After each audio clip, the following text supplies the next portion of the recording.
ராமநாதபுரம் மாவட்டம் பரமக்குடி அரசு ஆண்கள் மேல்நிலைப் பள்ளியில் உலக போதை ஒழிப்பு தினத்தையொட்டி மாணவர்களுக்கு போதையினால் ஏற்படும் தீங்குகளை பற்றி விழிப்புணர்வு ஏற்படுத்தி பின்னர் உறுதிமொழி ஏற்பு நிகழ்ச்சி பரமக்குடி டிஎஸ்பி சபரிநாதன் தலைமையில் நடைபெற்றது.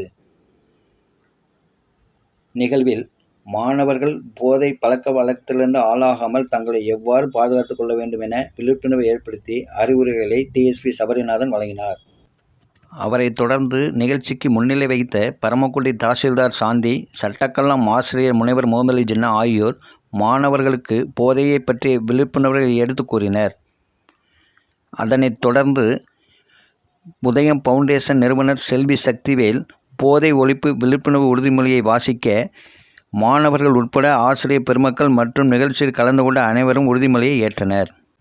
மேலும் இந்நிகழ்ச்சியில் சட்டக்கலம் இணை ஆசிரியர் குயின் இப்ராஹிம் ஷா, பிஆர்ஓ சையது அப்தாகிர் மற்றும் சமூக ஆர்வலர்கள், ஆசிரியர்கள், மாணவர்கள் கலந்து கொண்டு சிறப்பித்தனர். பள்ளி தலைமை ஆசிரியர் சகாயராஜ் நிகழ்ச்சிக்கான ஏற்பாடுகளை ஒருங்கிணைத்தார். முதுகலை ஆசிரியர் சேது பழனி வரவேற்புரை ஆற்றினார். கணினி ஆசிரியர் முருகன் நன்றியுரையாற்றினார். உறுதிமொழி. நான் இந்த சமூகத்தின் பொறுப்புமிக்க இளைஞன். நான் என் குடும்பத்தின் எதிர்காலம். நான் சமுதாயத்தின் எதிர்காலம். நான் போதை பழக்கத்திற்கு ஆளாக மாட்டேன்.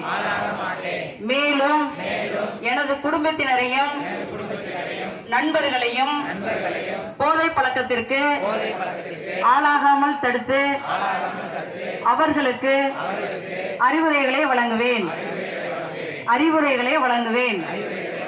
போதை பழக்கத்திற்குள்ளானவர்களை மீட்டெடுத்து அவர்களை நல்வழிப்படுத்த எனது பங்களிப்பை முழுமையாக தருவேன்.